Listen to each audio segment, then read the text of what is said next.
Hello, AI Seeking the Truth. A lot of you may think that this video is Abnormal Investigations.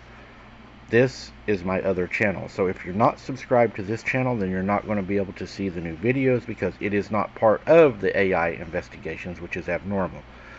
So if you have not subscribed and you enjoy these videos, we'd ask you to subscribe, click the bell, and select all so you can get all of our upcoming videos. We have some really good narrated videos should be coming, and I think you're going to love them. I am now 25 years old, and this incident happened when I was 14. My mother worked for the government, so every 3 years she would be transferred to anywhere in the country. As she visited whenever she could, I grew up with my grandparents, visiting her over the summer vacation and other holidays. The town she was in, where the incident occurred, was very suburban and remote. She was put up in this old but huge apartment with about 10 of her colleagues and their families staying in the building. There were large tracts of dry land all around the building, and it wasn't unusual to find no neighbors for miles. Anyway, I was with her for 2 months of the summer vacation, and I was bored for the most part. There wasn't much to do there, so I would usually spend my days playing video games or watching TV. I did have a huge room, all to myself, which was great in the mornings. But as soon as it turned dark, there was a very eerie vibe from the room that I just couldn't quite figure out. For one, it had this dark space in the corner where no light could penetrate, and I was just really afraid of dark spaces.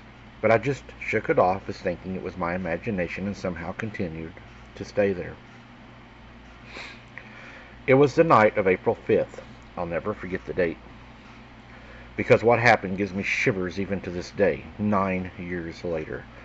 I finished dinner, said goodnight to my mom, and turned in for the night. I tossed and turned for a while, not feeling very comfortable, but at some point I was, and did, fall asleep.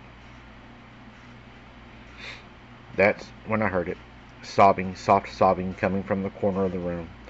At first I thought it was someone outside or from the house below ours, but the sobbing seemed to echo off that corner. I sat up slowly, heart pounding, glancing at the dark space. At first glance, I couldn't make out anything. Then a silhouette started to appear. It was a girl.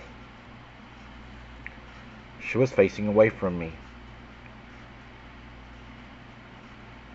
cradling her body as her bony spine went into the darkness. I think that was the minute I honestly forgot to breathe. Fear overtook every part of me, and I did not even know what to do. I blinked once, thinking I was dreaming. When I opened my eyes, she was at the foot of my bed. She was pale and had a scraggly hair. For the brief second, what I saw her before I screamed my lungs out, she had her head tilted as though she was watching me curiously, with a large hole in the side of her head, and I could see parts of her brain matter in her hair. The next thing I know, my mother comes rushing in, turning on the lights and holding me tight. I didn't realize I was still screaming. The sound was numb to me. As she tried to comfort me, I fell into a mess of sobs, hyperventilating and still trying to make sense of what had just happened. Some of the people in the building heard me scream and came to check on us. After what I felt like hours, I managed to calm down a bit out of sheer exhaustion, passed out on my mother's bed at some point during the night. When I woke up the next day, it all felt like a dream. In fact, I was convinced that the whole incident was a bad nightmare. This is until a friendly neighborhood woman called on my mother, checking on us. While they spoke, assuming I was still asleep, I eavesdropped. The woman seemed a bit on edge, her voice quivering as she told my mother that the people who had stayed before us in the house had a troubled daughter. That daughter was prone to violent fits and never really left the house. And well, that was her room, said the lady, pointing to my room.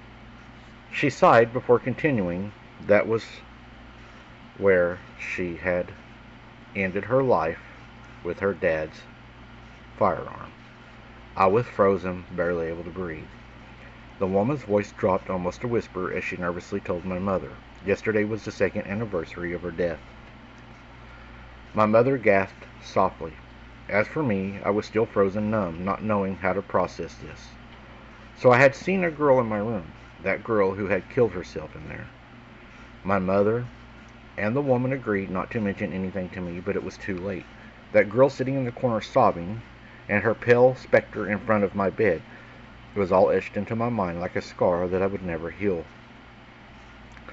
For the rest of my summer vacation, I refused to set foot into that room, even during the daylight, and over time the memory became a bit bearable. Even finding a way to deal with it was very hard. But the fear of that fear still bothers me deeply. Seeing her standing there with that hole in her head, that look of anger, it will for always haunt me. Thank you for listening, guys.